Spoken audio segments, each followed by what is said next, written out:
1 Pedro, a partir do versículo 3,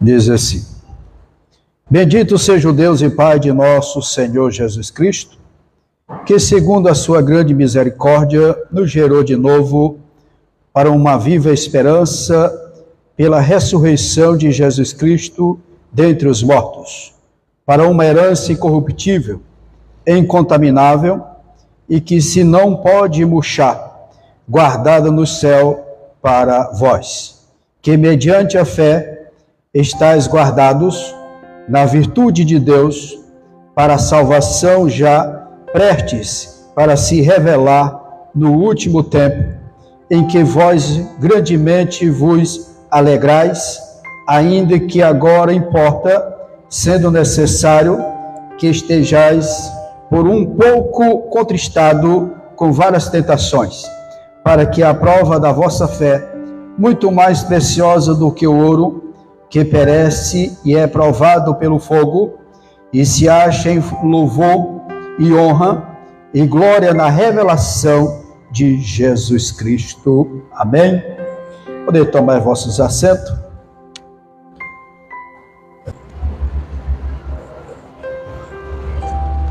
Meus irmãos, nós tivemos na terça-feira passada fazendo aqui uma introdução sobre o capítulo 1 de Pedro. Falamos aqui um pouco sobre a vida dele, Pedro antes do Pentecoste e depois do Pentecoste. E foi escape, o Senhor livrou ele por 3 vezes da prisão e da morte, e ele agora escreve estas 2 epístolas. Falei que era a epístola universal ou católica, que tem o mesmo sentido. E falei aqui sobre o novo nascimento, o processo do novo nascimento, o que é o nascer de novo, nascer da água e do Espírito, seja da palavra, ser gerado de novo por esse processo da palavra do Senhor.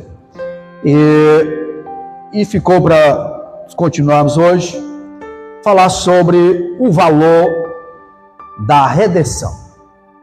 O valor que tem a redenção. Baseado nos versículos 18 e 19, nós sabemos que a redenção ela é vista como um preço pago para dar liberdade a escravos. Nós éramos escravos do pecado, mas fomos resgatados mediante um pagamento de altíssimo valor, mais precioso do que a prata e o ouro. E o preço da nossa libertação foi o sangue de Jesus. O que Cristo adquiriu para nós não poderia ser comprado com o mais valioso tesouro do mundo. Então, quando nós falamos que uma alma vale mais que o mundo inteiro, foi exatamente pelo preço que ela foi paga. O preço que custou foi o sacrifício do Senhor Jesus. É algo excessivamente glorioso, a nossa eterna salvação. Abro um parênteses aqui, eterna, se mantivermos fiel ao Senhor até a morte. Porque nós não pregamos e não ensinamos, salvo uma vez, salvo para sempre. É necessário que haja fidelidade até encontrar com o Senhor, ou seja, individualmente, ou seja, no arrebatamento. A vida eterna é o que se refere no Evangelho, é a vida divina de alegria, de paz, de santidade da parte de Deus e de transformação à imagem de Cristo pelo Espírito Santo. Essa transformação que há na vida da pessoa quando ele aceita Jesus. Voltamos, segunda carta do apóstolo Paulo aos Coríntios, capítulo 3, e o versículo 18 diz: mas todos nós, com cara descoberta, refletindo como um espelho a glória do Senhor, somos transformados de glória em glória na mesma imagem, como pelo Espírito do Senhor. Essa transformação que a glória que o Espírito Santo distribui aos crentes é mais excelente e dura mais do que a glória que Moisés vivenciou. A glória que Moisés vivenciou, ela não se compara com a glória que nós recebemos é mais excelente do que ela. Porque essa aqui é permanente na nossa vida. Mediante a nossa fidelidade ao Senhor, a presença da glória do Senhor. À medida que o nosso conhecimento se aprofunda, o Espírito Santo nos ajuda a mudar. O Espírito Santo ajuda a transformar. Torna-se semelhante a Cristo. É uma experiência progressiva. Essa transformação, ela é progressiva. Eu não posso ser menos parecido com o Senhor hoje do que fui ontem. É gradativa. Cada dia que passa, eu preciso parecer mais, crescer mais nessa imagem do Senhor Jesus Cristo. A glória maior se seguirá, claro, no porvir, com Deus. Quando formos apresentados incorruptíveis diante do trono do Senhor. Mas até chegar esse momento, nós precisamos crescer. E voltamos no velho versículo conhecido lá de Provérbios. De Provérbios, capítulo 4. Provérbios, capítulo 4, nós temos um versículo bastante conhecido. Quando diz: mas a vereda do justo é como a luz da aurora, que vai brilhando mais e mais, até ser dia perfeito. Assim é o nosso crescimento espiritual. Assim é o crescimento da nossa, comparando, ou seja, crescer na estatura de varão perfeito. Então, quando nós apresentarmos incorruptível diante do trono, feito semelhante a Cristo, não seremos iguais, seremos semelhantes e sem falta de nada. Nós seremos semelhantes, não seremos iguais ao Senhor, mas semelhantes. Ainda aqui em 1 Pedro, capítulo 5, versículo 1, Pedro diz assim: aos presbíteros que estão entre vós, admoesto eu, que sou também presbítero com eles, e testemunha das aflições de Cristo, e participante da glória que se há de revelar, confiante naquilo que um dia nós seremos. Um dia nós seremos semelhante ao Senhor. Não seremos iguais, porque os atributos de Deus têm atributos que são incomunicáveis, que são os atributos que pertencem à Trindade. Mas os atributos que são comunicáveis, esses sim. E quais são os atributos comunicáveis? Santidade, amor, fé, longanimidade. São os atributos que pertencem a Deus, são comunicáveis a nós. Mas a onisciência, a onipresença, a onipotência são atributos imutáveis, só pertencem à Trindade. É por isso que nós não seremos iguais ao Senhor, seremos semelhantes. Aqui foi um preço que o Senhor Jesus pagou por nós. O preço da nossa redenção. Custou o sangue do Senhor Jesus. É por isso que nós devemos valorizar essa salvação. Devemos valorizar essa dádiva. Não trocar ela por nada neste mundo. Porque nós não éramos merecedores. Mas o Senhor nos amou e entregou seu Filho para pagar este alto preço por nós. Então a salvação é o bem precioso que nós temos e que nós precisamos valorizar. Dar valor a esse presente de Deus.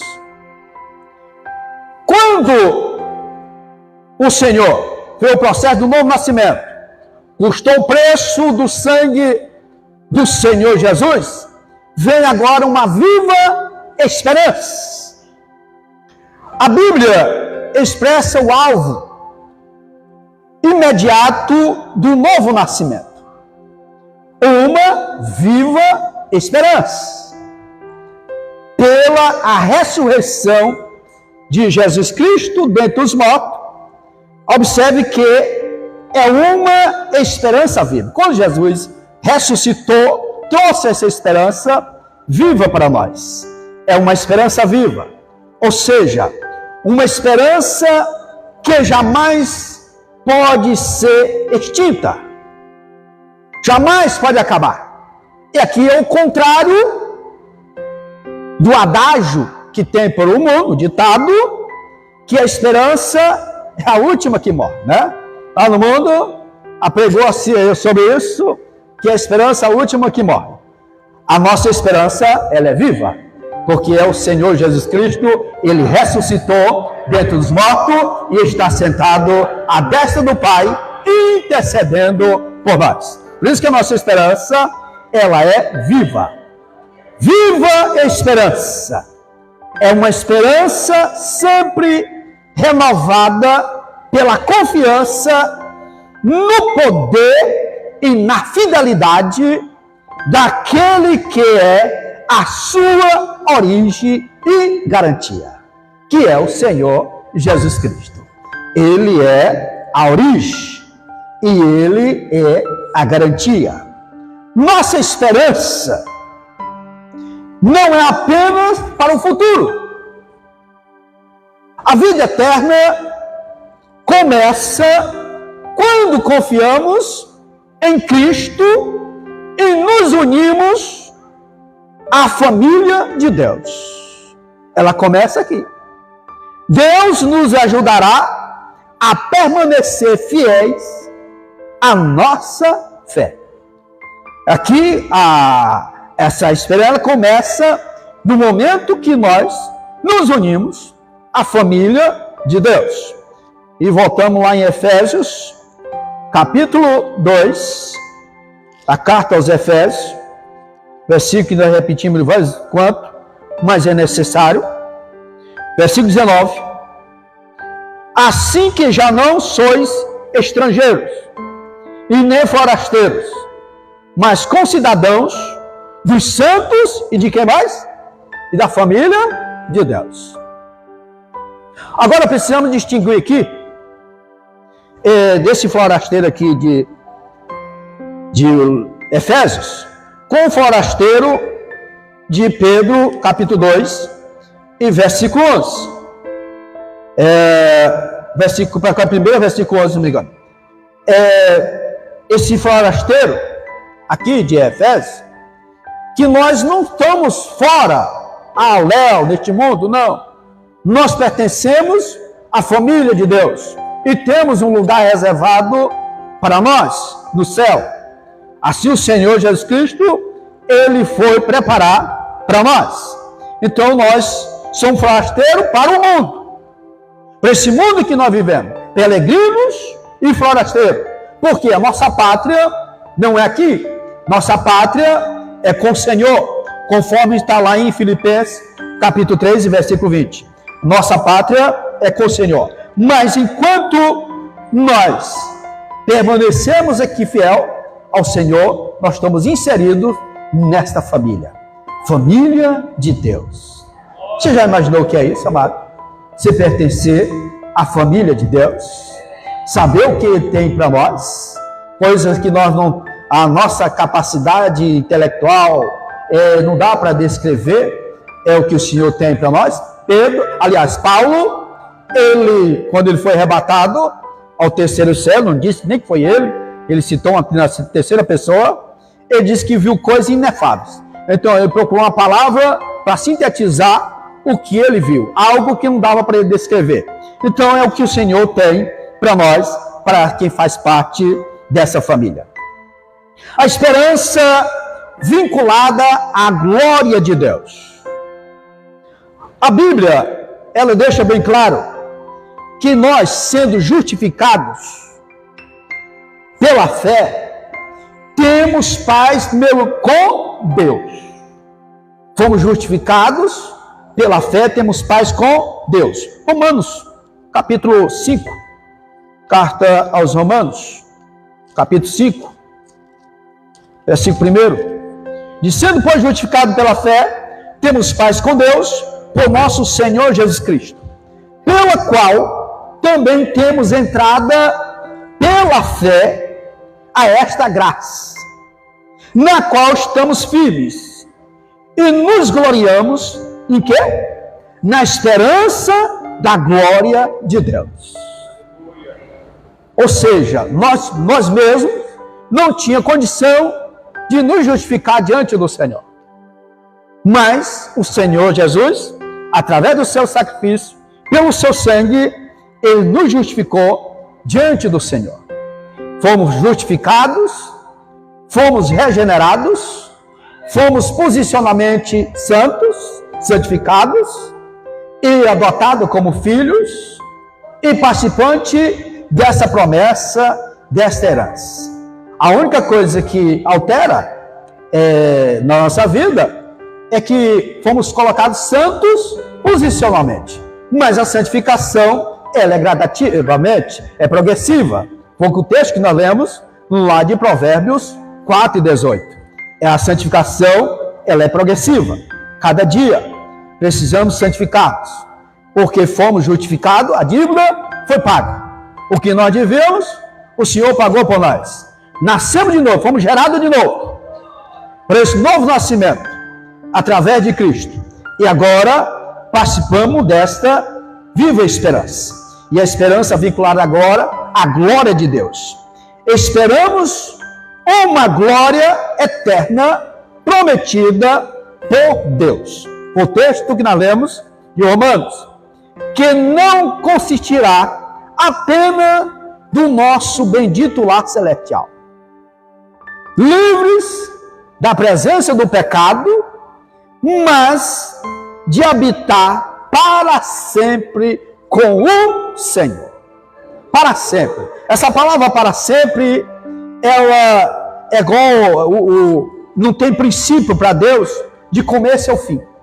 Quando eu falo assim, para eternamente com o Senhor, não haverá mudança. Não mudaremos mais do estado que seremos transformados ao encontrar com o Senhor. Esse estado é para sempre. A glória de Deus inundará todos e todos ali. Vamos lá para Apocalipse, capítulo 21. E o versículo 11.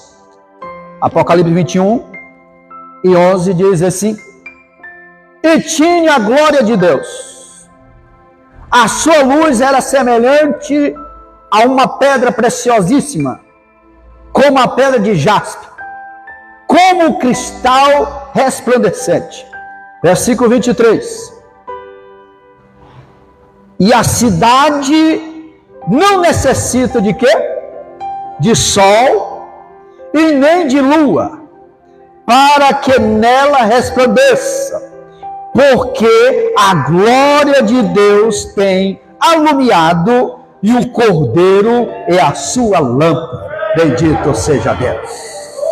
Aleluia! Essa semana tivemos um dia que nós não vimos o sol, não foi? E o pessoal sentindo falta do sol. Isso como é que carrega as placas solares, né? Seu sol. Então, mas lá não vai precisar nada disso. Lá não vai precisar do sol e nem da lua. Esses astros não influenciará, porque a glória é da presença do Senhor nosso Deus. É por isso, para nós entrarmos lá, precisamos estar num corpo glorioso. Essa matéria não subsistirá a entrar no céu. E eu fico aqui analisando quantas aberrações nós ouvimos, que lá no céu tem gaveta disso, tem gaveta com aquilo, tem gaveta onde que as coisas materiais que perecem vai estar lá no céu, mas lá no céu as coisas incorruptíveis é que está lá no céu, bendito seja Deus. Era tanta revelação, eu tinha uma revelação do céu, que abria gaveta, e via isso aqui, via aquilo lá. Isso é pura ilusão, mano. Se Deus não dá uma revelação dessa, não. A revelação que Deus é para nos transformarmos, porque lá só entra santo e glorificado, bendito seja Deus.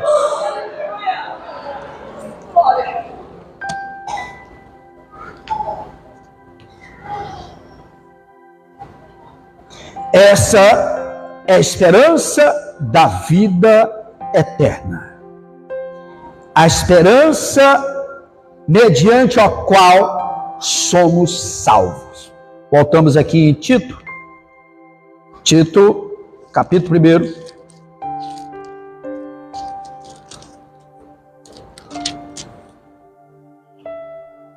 Versículo 2. E a esperança da vida eterna, a qual Deus, que não pode mentir, prometeu antes dos tempos dos séculos. Ou seja, antes da fundação do mundo, ele já havia prometido. Romanos 8:24.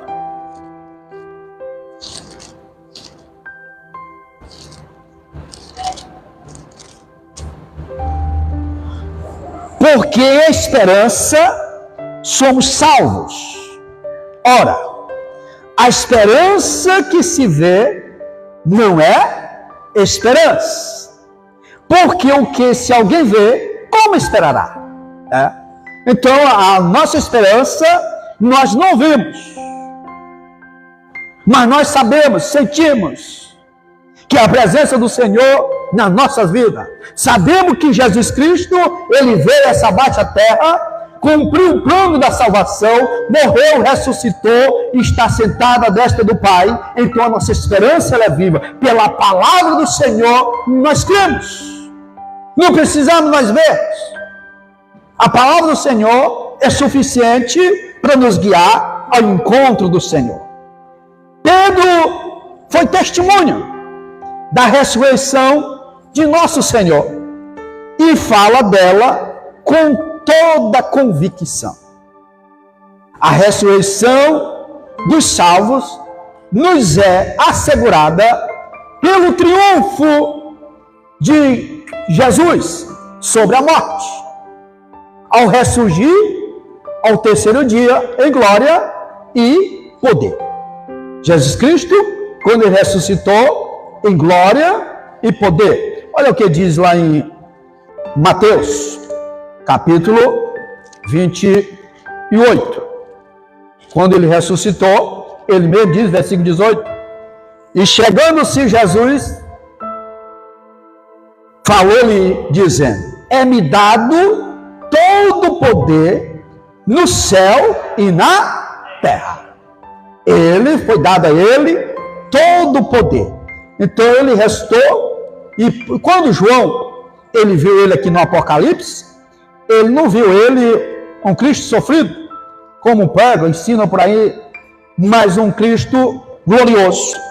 E aqui no capítulo 1 de Apocalipse, nós estudamos ano passado sobre Apocalipse, e ele teve a visão, versículo 2, e virei-me para ver quem falava comigo, e virando-me vi 7 castiçais de ouro, e no meio dos 7 castiçais, um semelhante ao Filho do Homem, vestido até os pés de uma veste comprida e cingido pelo peito com um cinto de ouro, e a sua cabeça e cabelos era branco como a lã branca, e como a neve, e os olhos como chama de fogo, e os seus pés semelhante a latão reluzente, como se tivesse sido refinado numa fornalha, e a sua voz como de muitas águas.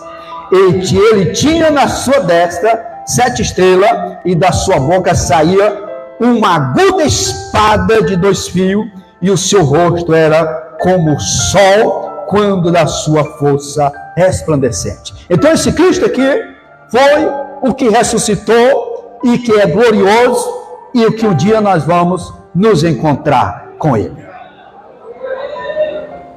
De Cristo, tanto o novo nascimento quanto a viva esperança do crente não existiria se Cristo não houvesse ressuscitado. Só existe porque Cristo, ele ressuscitou. Foi o que Paulo escreveu a 1 Coríntios, capítulo 15, versículo 14. Se Cristo não ressuscitou, logo é vã a nossa pregação e também é vã a nossa fé. Mas como ele ressuscitou, nós temos essa esperança de encontrar com ele. A morte de Cristo em nosso lugar assegura a nossa salvação. E a sua ressurreição manifesta o seu poder para manter-nos salvos. Só mediante o sacrifício do Senhor, a sua morte e ressurreição. Voltamos lá em Romanos, capítulo 5 de Romanos, e o versículo 8, e o ao 10 diz assim: mas Deus prova o seu amor para conosco em que Cristo morreu por nós, sendo nós ainda pecadores. E logo, muito mais agora, sendo justificado pelo seu sangue, seremos por ele salvos da ira. Porque se nós, sendo inimigos por quê? Por causa do pecado. O pecado faz a separação entre Deus e o homem. Fomos reconciliados com Deus pela morte do seu Filho, muito mais estando já reconciliados, seremos salvos pela sua vida. Seremos salvos pela sua vida. E aqui é onde muito distorce este versículo, que salva uma vez, a pessoa não perde mais o direito de salvação. Mas quando nós vamos lá para Apocalipse 2 e 10, requer que nós sejamos fiéis até a morte. A nossa herança tem uma promessa de uma herança. Tendo um novo nascimento, nos proporciona uma viva esperança, uma glória com Deus, e agora a nossa herança. Fomos colocados como filhos e herdeiro de Deus. O versículo 3 e 4 nós lemos. Ele nos gerou de novo em uma herança incorruptível. Como filhos de Deus, isso assegura a nossa transformação pelo Espírito à imagem de Cristo, aquilo que eu falei agora há pouco. E a nossa celestial herança. Nenhum dano poderá sobrevir à nossa herança. Tem pessoas que recebem muita herança aqui nessa baixa terra. Uns administram, prosperam. Outros brigam na justiça pela herança. Agora desse eu estava vendo, não vou citar nome, um advogado contratado para dividir a herança do pai que faleceu um dia desse. E uma briga terrível. Outros jogam fora porque não custou o valor nada dele, não pagou por aquilo, então não valoriza tanto a herança. E muitos terminam perdendo tudo por falta de uma administração. Agora essa herança nossa, ela diz que ela não muda, ela é guardada, ela é protegida, porque está guardada e conservada no céu.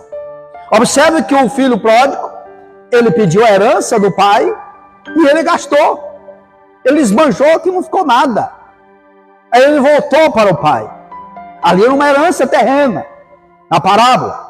Mas é a figura de uma herança que nós temos da parte do Senhor nosso Deus. Uma herança que está guardada e conservada no céu, além do alcance dos poderes terrenos. É o que o Senhor tem reservado para nós. A habitação do Espírito Santo no crente é a garantia dessa nossa herança. A presença do Espírito Santo em nós é a garantia dessa herança. Vamos ver o que diz 2 Coríntios, capítulo 2. Capítulo 2, segunda carta aos Coríntios, capítulo 2, versículo 11. Versículo 22, diz assim: o qual também nos selou e deu o penhor do Espírito Santo em nossos corações. Então, a garantia de Deus, do plano da salvação do homem, com direito a esta herança, a vida eterna, a garantia da parte dele é exatamente a presença do Espírito Santo.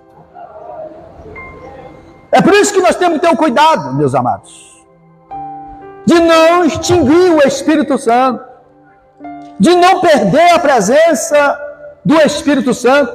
Foi a recomendação do apóstolo Paulo à igreja de Tessalônica, capítulo 5 e versículo 19: não extingueis o Espírito, ou seja, não apagueis o Espírito. Tem muita igreja que o Espírito Santo não tem mais liberdade na igreja. O Espírito Santo, ele está para o lado de fora. Não, porque aqui eu não quero Pentecoste, aqui eu não quero barulho. Para que isso? A igreja de Tessalônica está enveredando por esse caminho. Mas Paulo repreendeu.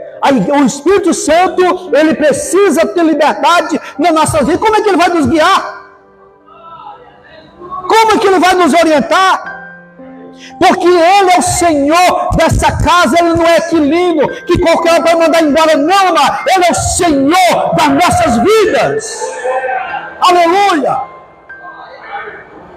Além de nós não podemos apagar o Espírito Santo, nós também não podemos entristecer o Espírito Santo. Não entristeçais o Espírito, porque o Espírito pode entristecer com as nossas atitudes, com os nossos feitos. Precisamos conservar a presença do Espírito Santo nas nossas vidas. Voltamos em Efésios, capítulo 1. Efésios 1 e 14. Diz: o qual é o penhor da nossa herança para a redenção da possessão de Deus, para louvor da sua glória. Cristo é o herdeiro de todas as coisas. Nós sabemos que o herdeiro é o Senhor. Ele é o herdeiro. Vamos ver o que diz Hebreus, capítulo 1. Carta aos Hebreus, capítulo 1. E o versículo 2 diz: a quem constitui herdeiro de tudo, por quem fez também o mundo. Vou voltar no versículo 1. Havendo Deus antigamente falado, muitas das vezes, de muitas maneiras, aos pais pelos profetas, e a nós falou-nos, nesses últimos dias, pelo seu Filho. Aqui, através de Jesus, a quem constitui herdeiro de tudo e por quem fez também o mundo. Tudo é através do Senhor Jesus. E o seu trono está acima de tudo. Somos co-herdeiro de Cristo. Jesus é o herdeiro e nós co-herdeiro, ou seja, herdamos juntamente com Ele. Ele é o herdeiro principal e nós, através do sacrifício dele, nós temos essa herança. Vamos lá para Romanos, capítulo 8, e o versículo 17. Diz: se nós somos filhos, aqui está colocando afirmativo. Se nós somos filhos, somos logo o quê? Herdeiro também. Herdeiro de Deus e co-herdeiro de Cristo. Se é certo que com Ele padecemos, para também com Ele sejamos glorificados. Agora padecer ninguém quer mais. Padecer ninguém quer passar por prova. E nós temos muito cuidado com esses falsos ensinamentos que tem por aí, que nós somos filhos de Deus e não podemos sentir nenhuma dor de cabeça, que não podemos passar por nenhuma aflição, porque são filhos de Deus. Qualquer coisa você determina. Determina isso, determina. Cuidado com esse negócio de determinar, que nós não temos autoridade para isso, mas nós precisamos da misericórdia do Senhor. Essa sim, Senhor, tem misericórdia de nós. Mas determinar não, amados. Não entre nessa linha de neopentecostalismo que vem se infiltrando sorrateiramente no meio das igrejas, como teoria de prosperidade. Deus prospera sim, mas não através dessa barganha com Deus. Deus não é Deus de barganha, é Deus de propósito. Determina isso diante do Senhor. Nós não temos essa autonomia. Deus nos concedeu isso. Deus deixou para nós interceder, para nós orarmos a Ele, pedindo a misericórdia dEle. E Ele, pela sua infinita bondade, Ele nos ouve e nos responde. Bendito seja Deus. Somos co-herdeiro. Padecemos, mas também temos glória. E o padecer, amado, é você permanecer firme. Às vezes, diante dos escárnios, que hoje está vindo a zombaria. A pessoa está passando por uma prova, ele vai falar com pessoas erradas, que não conhecem a verdade. Isso é, que negócio é esse, rapaz? Tu é crente e está passando por isso? Que Deus é esse teu? Ele vai falar com quem não conhece, de ficar caladinho, ali ele com Deus, na prova, sabendo que ele está em comunhão com o Senhor. Ele vai falar com quem não pode ajudar, amado. Fale com quem pode te ajudar, quem pode interceder juntamente contigo no meio da luta, e o Senhor te concede a vitória. Aleluia. Mas não, vai falar para ímpio. Vai compartilhar a vida dele com ímpio. Aí o que ele tem a oferecer, amado? Nada. E simplesmente te escarnecer da sua fé. Colocar a sua fé em dúvida. Converse com quem comunga a mesma fé, quem serve o mesmo Deus, que espera as mesmas promessas da parte do Senhor. É esse que nós temos que conversar, comunicar nossa situação. E tem coisa, amados, tem segredo que é seu e Deus. Tem segredo que é seu e Deus. Não comente com ninguém, não. Deus te revelou algo pessoal, guarde com você. Guarde com você. Não vai falar com ninguém, não. É algo pessoal seu e Deus. Não, mas eu não suporto, eu não dou conta de guardar nada. Eu tenho que passar isso para frente. Aí perde a bênção. Que ali era um segredo seu com Deus. Novo nascimento tem origem em Deus Pai. Fruto da morte redentora de Jesus Cristo. E é realizado pela operação eficaz do Espírito Santo. Voltamos aqui no versículo 3. Versículo 3. 1 Pedro. Nós vemos aqui a Trindade trabalhando aqui, como eu falei na terça-feira. O Pai é que projetou. O Filho foi quem derramou o sangue.